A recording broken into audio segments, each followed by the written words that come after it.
শিহাব ভাই এক কথায় অসাধারণ। শিহাব ভাইয়ের মধ্যে না মানে কিছু কিছু শোনো, এগুলো না আল্লাহ প্রদত্ত। আমি মনে করি যে আর্টিস্ট যে হয় এইটা আসলে লাকও যেমন থাকে, কিছু জিনিস আল্লাহ প্রদত্ত এবং পরিশ্রম।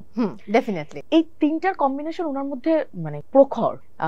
কিছু কিছু জায়গায় এমন ম্যাজিক উনি করে ফেলে না। ধরো আমি যখন অ্যাক্টিং করছি, উনি আমাকে বলছে এটা দেখছি, বলছে আমি এটা দেখছি তোমা। আমি ভাই কোথায় দেখছেন? বলে যেখানে দেখছি। এটা ব্যক্তি তোমার সাথে কথা বলতে গিয়ে দেখি বা স্ক্রিনে দেখি, এটা আমি দেখছি, আমাকে অপশন দাও। আর কি হতে পারে? এই কথাটাই ও আর কিভাবে বলতে পারে, কত ভাবে বল। ওনার বেস্ট পার্ট হলো উনি কিন্তু খুব বেশি কথা বলায়নি কাউকে দিয়ে না।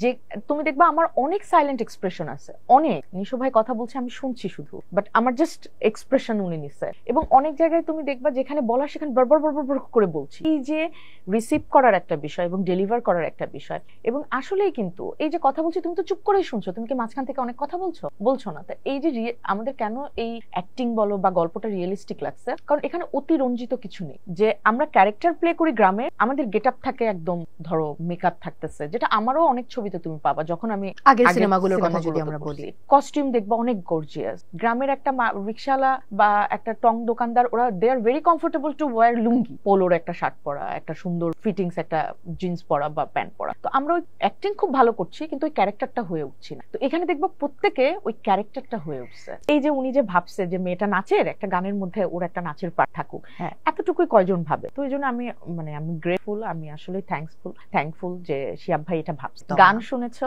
অভিনয় দেখেছো, দুইটার ভক্ত হয়েছো। অঞ্জন দত্ত অসাধারণ মানুষ। আমি খুব কম মানুষকে এরকম পেয়েছি এবং খুব কম মানুষই এরকম হয়তো হয়। দ্যাটস ওয়াই সে অঞ্জন দত্ত। এবং এট এ টাইম উনার মিসেস বৌদিও অসাধারণ। তো অঞ্জনদার সাথে যখন প্রথম আমার ফোনে কল এসছে, আমার মনে আছে তখন আমার সুরঙ্গ শেষ হয়েছে প্রায় 6 মাস।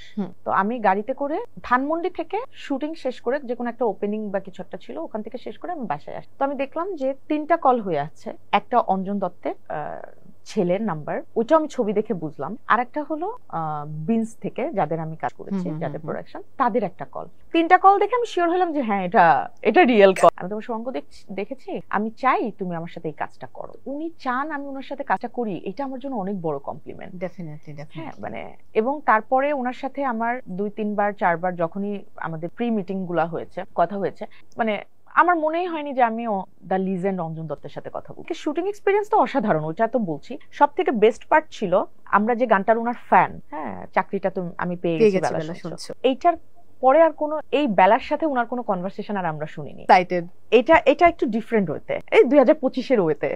তো উনি আমাকে ভিডিও কলে আমরা কথা বলছি যে আমার লুক এন্ড সবকিছু কিভাবে হবে, কারণ উনি তো তখন দেশে নেই, আমার হেয়ার কি হবে, আমার কি হবে এবং আমি কিভাবে কথা বলবো। তো উনি আমাকে বললো আমি তোমার এই যে চুল বললে আমি একটু কেমন কেমন কথা বলি না, তাড়াহুড়ো করে। এবং ভিডিও কলে উনি গিটার বাজিয়ে আমাকে এই গানটা শোনালেন। ধরো আমি আরেকটু হলে ফেন্ড হয়ে পড়ে যাইতাম, এরকম একটা অবস্থা যে আর 2-3 মিনিট আমি শুনলেই আমি মানে, এই যে ওনার দরকার ছিল না আমাকে গানটা শোনানো। আমার দেশের বাইরে মানে কি, আমার দেশেই অনেকের সাথে এখনো কাজ করতে ইচ্ছা করে। আমার মনে হয় কেন আমি একদম 90s তো আমি কিড, তো আমি 80s এর কেন কিড হলাম না? তাহলে হয়তো আমি সালমান শাহের সাথে কাজ করতে পারতাম।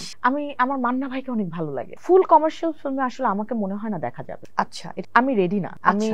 আমি রেডি না এই জন্যই, কারণ কমার্শিয়ালি গ্ল্যামারাস যে ব্যাপারগুলো থাকে, কমার্শিয়াল যে ব্যাপারটা থাকে, ওইটা অন্য ধাঁচে, যেটা আমি ছিলাম। কমার্শিয়াল ফিল্মে আমি তো অনেক কাজ করি, ভেঙে আমি এখন কাজ করছি। এবং তো এইখান থেকে আবার বের হয়ে ফুল কমার্শিয়াল ফিল্ম করাটা আমার জন্য আবার একটা মানে ডিফিকাল্ট, এবং আমি নিজেও চাই না। কারণ এখন আমি না এক একটা ক্যারেক্টারকে ধারণ করি, তো ওই ক্যারেক্টার হয়ে বাঁচি, তো এটা এক একটা আমার কাছে সন্তানের মতো। হ্যাঁ, তো আমার কাছে মনে হয় যে এই যে একটা চরিত্র বড় হয়ে ওঠা, বিশাল হয়ে ওঠা, এইটা অনেক বেশি আনন্দের। অভিনেত্রী বা অভিনেতা হিসেবে কিছুই পাই, তো এটা আমি চাই। তো হ্যাঁ, মিক্স ফিল্ম আমি করতে পারি, যেখানে কমার্শিয়াল এলিমেন্টও আছে, ওইখানে ডিফারেন্ট অ্যাক্টিং এর জায়গাটাও আছে। এটা হলে আমি আসি, এটা হলে আমি একদম ধরো ওই ছবির জন্য জান প্রাণ দিয়ে দিব এরকম।